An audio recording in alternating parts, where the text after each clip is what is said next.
مسجد اقصی مسلمانوں کا قبلہ اول اور خانہ کعبہ اور مسجد نبوی کے بعد تیسرا مقدس ترین مقام ہے۔ مسجد اقصی حقیقت میں مسلمانوں کی میراث ہے جو تاریخی اور مذہبی حقائق سے ثابت ہے، مگر یہ جس جگہ پر تعمیر کی گئی ہے، یہود کے موقف کے مطابق اس جگہ پر پہلے ہیکل سلیمانی آباد تھا۔ مسلمانوں کے یروشلم شہر پر قبضہ کرنے کے بعد یہ مسجد تعمیر کی گئی۔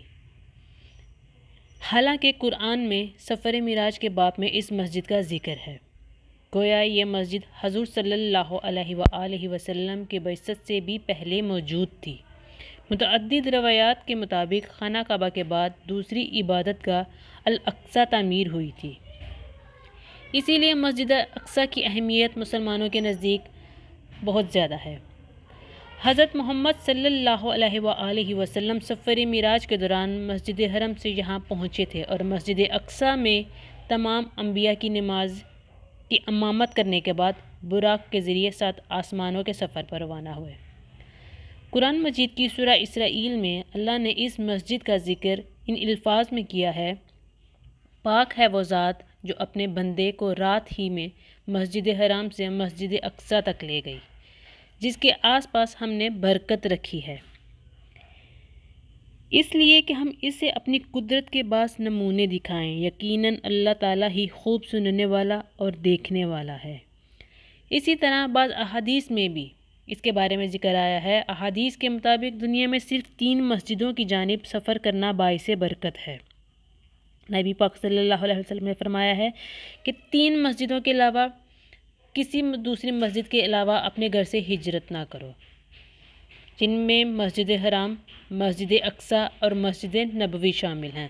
البتہ شیعہ روایات کے مطابق ان 3 مساجد کے علاوہ مسجد کوفہ بھی بفضیلت ترین مساجد میں شامل ہے۔ یہ شیعہ کا موقف ہے۔ ایک اور روایت میں ہے، حضرت ابو ذر سے مروی ہے کہ میں نے رسول اللہ صلی اللہ علیہ وسلم سے پوچھا کہ زمین میں سب سے پہلے کون سی مسجد بنائی گئی؟ تو نبی صلی اللہ علیہ وسلم نے فرمایا مسجد حرام یعنی بیت اللہ۔ تو میں نے کہا اس کے بعد کون سی ہے؟ تو نبی صلی اللہ علیہ وسلم فرمانے لگے مسجد اقصی۔ میں نے سوال کیا کہ ان دونوں کے درمیان کتنا عرصہ ہے؟ تو نبی صلی اللہ علیہ وآلہ وسلم نے فرمایا کہ 40 سال۔ پھر جہاں بھی تمہیں نماز کا وقت آ جائے تو نماز پڑھ لو، کیونکہ اسی میں فضیلت ہے۔ یہ حدیث بخاری اور مسلم دونوں میں موجود ہے۔ مسجد اقصی مسلمانوں کا قبلہ اول اس لحاظ سے بھی کہا جاتا ہے کیونکہ مسجد معراج میں نماز کی فرضیت کے بعد تقریباً 16 سے 17 ماہ تک مسلمانوں نے مسجد اقصی کی جانب رخ کر کے ہی نماز ادا کرتے تھے۔ پھر تحویل قبلہ کا حکم آنے کے بعد مسلمانوں کا قبلہ خانہ کعبہ ہو گیا۔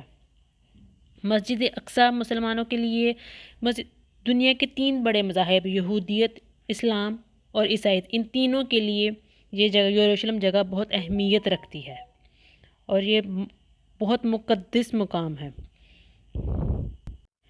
اس جگہ کو انبیاء کی زمین بھی قرار دیا جاتا ہے، اسی لیے اس کی اہمیت مسلمانوں کے نزدیک بہت زیادہ ہے۔